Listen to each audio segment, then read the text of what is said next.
Yo, Amateur Lore here, and today we're back taking a look at some of your crazy hot takes. With the college football season only about a month away, expect a couple more videos just like this one. If you want to potentially have your hot take featured in the next video, comment some crazy takes down below.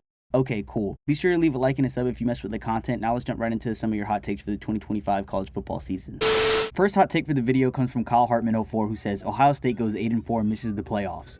Wow, this hot take is hotter than Sydney Sweeney. Listen, I've had my beefs with the Buckeyes for a while now, mostly due to Urban Meyer, but Ohio State losing 4 games in the 2025 college football season as well as missing the playoffs is just something I really cannot see happening.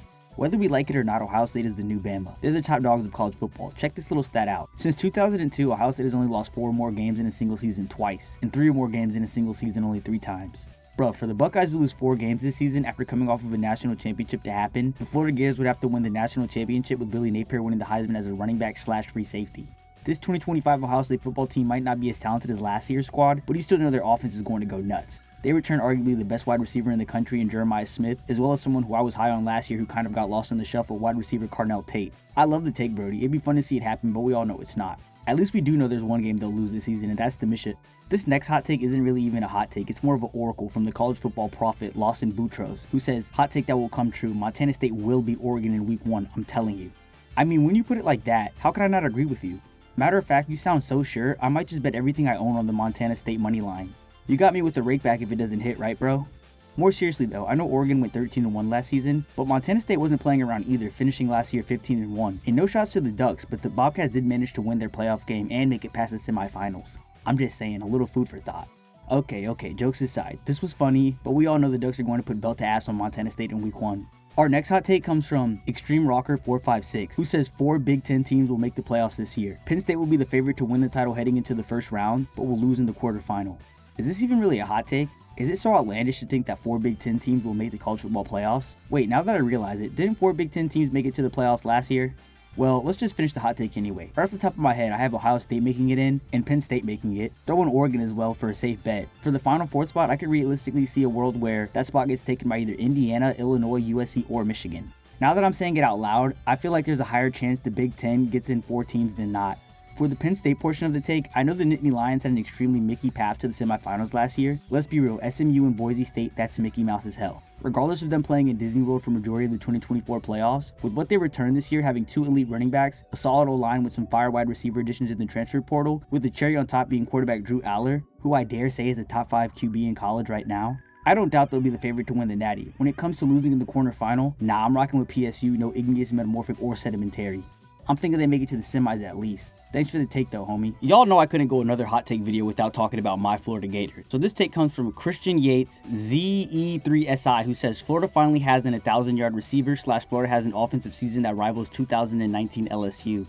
Dudes, I'm not going to lie, I had no clue the University of Florida had not had a receiver go over 1,000 yards in a single season since 2002, when Tyler Jacobs would finish the season with 1,088 yards. Like, what the hell, I just assumed Percy Harvin or Kyle Pitts did it. I even thought the rapper Kadarius Toney might have gone over a band in receiving yards at least once while he was at Florida, but shit, I guess not. 20 plus years is insane. Yeah, I think this year we finally end the drought, probably not. I don't know who it's going to be because Eugene Wilson is going to still be recovering from his hip injury at the beginning of the season. Maybe the transfer from UCLA, J. Michael Sturdivant, can come in and make some noise. He's a big receiver, so maybe he can become one of Lagway's go-to deep threats. With a healthy Lagway, who knows, anything can happen. Now for the other part of this take, Florida has an offense that rivals 2019 LSU. Absolutely not. As much as I'd love to see that happen, that Tiger offense was legendary, having 2 receivers going over 1,500 yards, as well as their QB throwing for 60 damn touchdowns. Florida has struggled for the last 20 plus years having 1 receiver break 1,000 yards. Now they have to get 2 over 1,500? Yeah, right. Honestly, I'm just praying that we can have an offense like 2002 Ohio State. F it, let's run the ball and drain the clock, wear teams out. Now that sounds like the football Billy Napier wants Florida to be playing. Plus the delay of game penalties. Can't forget about the damn delay of game penalties. I hope I'm wrong and your take comes true though. I really do. Thanks for the take, homie. This next hot take comes from Oregon Duckman, who says Baylor goes 12-0, wins the Big 12, and gets a first round bye in the playoffs. Sheesh, this take is pretty hot. So with Baylor playing in the Big 12 conference, it's going to be hard to run the gauntlet. I feel like the Big 12 probably has the most parity in it right now compared to every other Power 4 conference. There's legit like 7 to 10 teams I could see having a shot at the Big 12 title. Running the table during conference play is going to be extremely difficult, and that does not even factor in that Baylor has 2 pretty tough non-conference games where they host Auburn and then travel to SMU. While this hot take has a lot of stuff going against it, one thing that kind of supports this take is that Baylor returns a lot of their team from last year, with their returning production sitting at 70% on the continuity table, which ranks them 9th in the country. That's a lot of production, but I think the fact that they returned their starting quarterback Sawyer Robertson, who passed for 3,071 yards with 28 touchdowns to only 8 interceptions last season, gives Baylor a shot at making some noise this season.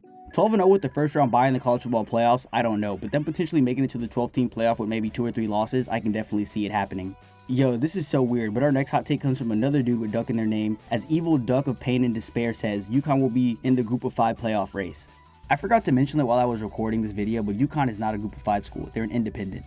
Dog, you might be cooking. The Huskies do have a schedule where if they extremely exceed their expectations, then they should be somewhat in the playoff race. Yukon has some nice resume building non-conference games against Boston College, Duke, and Syracuse. But what are the odds that they're able to win all of those games? I think Duke might go crazy this year, so that matchup late in the season might hold some serious weight. Probably not though. I will mention that Yukon went 9-4 last season and returns one of their big-time running backs and wide receivers. And believe it or not, the Huskies had one of their best defensive seasons in program history last year, finishing 4th in the entire country in defensive third down conversion percentage. If they can carry over some of that success from the defensive side of the ball last year and be a little bit more consistent with their offense, then anything could realistically happen.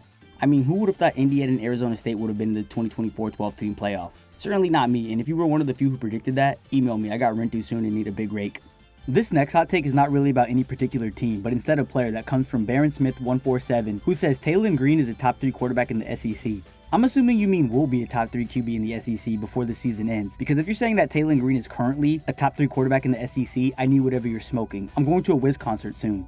But for real, currently my top 3 in the SEC is Lagway, no bias there of course, Garrett Nussmeier, and at number 3 I got a 3-way tie between Manning, Sellers, and Mateer. As some of you might notice, Green is nowhere to be found. But that's just my opinion. Maybe someone in the comments to this video agrees that Green is the current top 3 quarterback in the SEC, I just don't. But that's not what you meant. I'm assuming you most likely mean he will be a top 3 QB by the end of the season. And let me just say, that's a hot take for sure. Okay, so I watched Green play a little bit back when he was at Boise State, but I needed to refresh my memory on him, so I watched his 2024 highlights to get a picture of how he was looking. And I understand highlights don't show everything, but it's the best I could do.